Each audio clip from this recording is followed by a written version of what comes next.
He'd wink at me and slur. What's the use of eyeliner if it's not smudged? 2. You're beautiful, like a supernova that turns into a black hole. 3. And I'm an asshole, and a drunk, and a poet who doesn't write enough. 4. I turn a new leaf, but how can I pick up fallen cherry blossoms? 5. My weakness, even excuses sound pretty in 17 syllables. 6.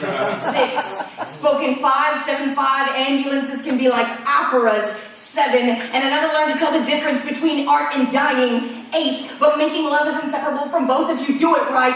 9. 10. I did it right.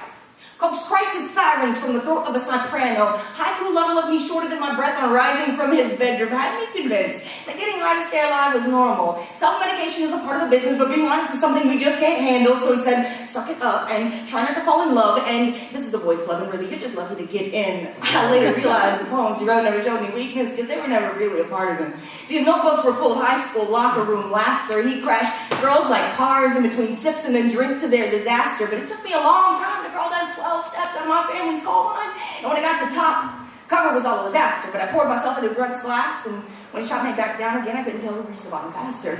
Next thing you know, I was trembling like vibrato and empty as a medication bottle and selling tickets to my self-interrogation so I could turn the buyers into saviors. I was trying to trade sex for affection because it was all I had left to offer. And even if I could have, it still wouldn't get me out of having gone there. I went there. No metaphor. I checked myself into a hospital so I could finally be touched by someone who gave it in.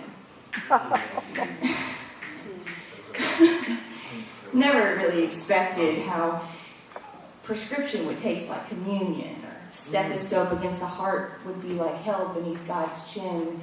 It's funny, when you cease to exist outside of someone's bed, being strapped into a gurney can feel like coming home again. I'll admit it. I was born hardcore human, so I don't bother playing Godfather because I got all that voluntary vulnerability of a severed horse's head. I'm just the instant karma of dismantled armor, getting bloodstains beneath the bedspread. The truth is my only weapon, and I might be buckshot crazy back into the left like a full tilt Kennedy catastrophe, but they don't make bombs, Khrushchev, the size of that beauty. Now, haiku lover, you may never have known it, but you wrote the best poem through me. Oh!